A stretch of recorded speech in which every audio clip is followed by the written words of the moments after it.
Del Evangelio según San Marcos. Cuando arrestaron a Juan, Jesús se marchó a Galilea a proclamar el Evangelio de Dios. Decía: se ha cumplido el plazo, está cerca el reino de Dios, convertíos y creed en el Evangelio. Pasando junto al lago de Galilea, vio a Simón y a su hermano Andrés, que eran pescadores y estaban echando la red en el lago. Jesús les dijo: venid conmigo y os haré pescadores de hombres. Inmediatamente dejaron las redes y lo siguieron.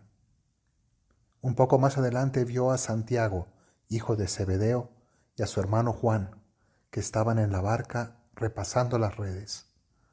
Los llamó, dejaron a su padre Zebedeo en la barca con los jornaleros y se marcharon con él. Palabra del Señor. Por segundo año consecutivo, este domingo celebramos el Domingo de la Palabra de Dios, una conmemoración que el Santo Padre, el Papa Francisco, ha introducido para alentar e impulsar en la Iglesia el conocimiento y la devoción a la palabra escrita del Señor, a la Sagrada Escritura. Jesús es la palabra de Dios encarnada, pero también quiso Dios que su palabra quedara escrita. Y eso es la Biblia, palabra de Dios que queda impresa para siempre, para que nosotros podamos tener un contacto vivificante con ella. La palabra de Dios es viva y eficaz, más penetrante que una espada de doble filo, dice la carta a los Hebreos. Viva y eficaz. Viva significa que no es una palabra del pasado, está siempre actual, siempre nueva, nos está hablando hoy, nos está interpelando, tiene un mensaje para cada momento de nuestra existencia. Cada vez que abrimos la Biblia, está hablándonos en este instante de una manera directa. Dios interviene en nuestra historia. Pero también decimos que es eficaz, y esto significa que no son solamente ideas, sino que transforman vidas. Es una palabra que en el fondo recoge la verdad más profunda sobre Dios, sobre el mundo y sobre cada hombre. Entonces, si tanto poder tiene esta palabra, como dice este texto que hemos citado, más penetrante que una espada de doble filo, que entra hasta lo más profundo del alma, pues hemos de tenerle una especial devoción a esta palabra de Dios. No podemos ser católicos que ignoren la palabra de Dios, tanto por conocimiento como por cercanía cotidiana. No podemos ser católicos que tienen devociones de rezos, pero que no son cercanos a la Biblia.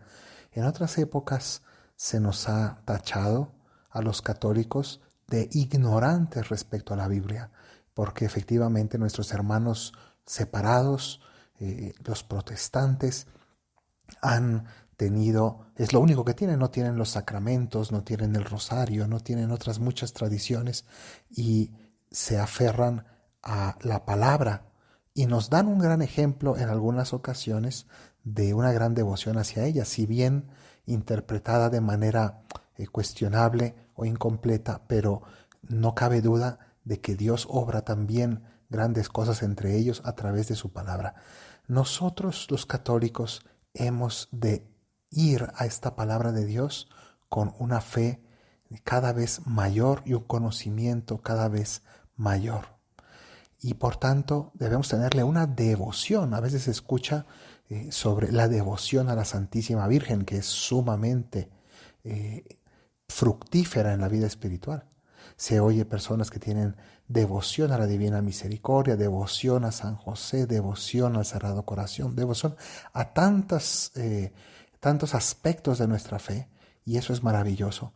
Pero una devoción que debemos tener todos los católicos es a la palabra de Dios. ¿Y en qué consiste una devoción a la palabra de Dios? En primer lugar, a que nos alimentemos a diario de ella.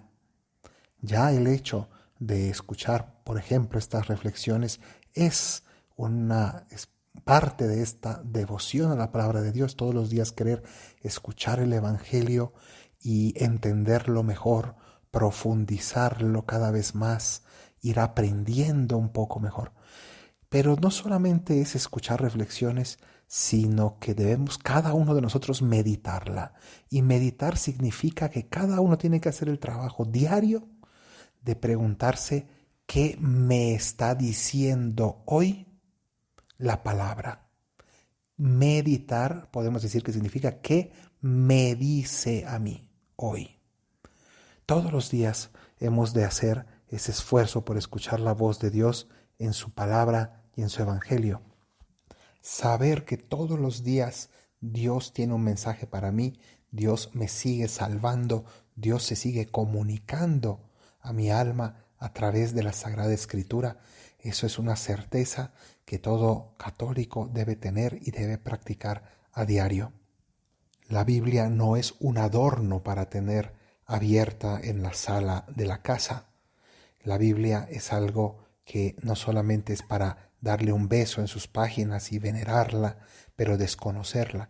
La Biblia es para todos los días leerla, meditarla y venerarla de todo corazón. Estudiarla, conocerla cada vez mejor.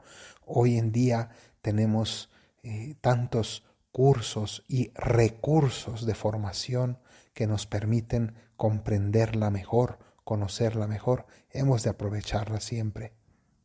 La palabra de Dios, las frases de la Escritura y especialmente del Evangelio deben ser nuestro criterio de vida y hemos de memorizarlas en abundancia para que iluminen nuestras decisiones. ¿Cuántas veces las personas se guían de refranes populares, de dichos y de frases aprendidas de la sabiduría popular? Pues muchísimo más debe ser la Sagrada Escritura, porque es palabra de Dios para nuestra vida hoy. Y también hemos de aprender a interpretarla con la Iglesia. La Iglesia y los santos nos enseñan cómo interpretar la Biblia, porque no es una palabra literal, no es que siempre lo que dice la frase es exactamente entendible de esa manera. Hemos de aprender a darle todo su sentido, a leerla transversalmente y por tanto eso es algo que se va aprendiendo a lo largo de toda la vida, se va absorbiendo poco a poco a través de las enseñanzas de la Iglesia, a través de las enseñanzas de los santos. Pidámosle al Señor que nos conceda una gran sabiduría a través de sus palabras y que todos los días recibamos, así como le pedimos el pan nuestro de cada día en la Eucaristía, le pidamos también el pan de la palabra que nos alimente cada día y nos llene de su sabiduría y de su salvación. Que así sea.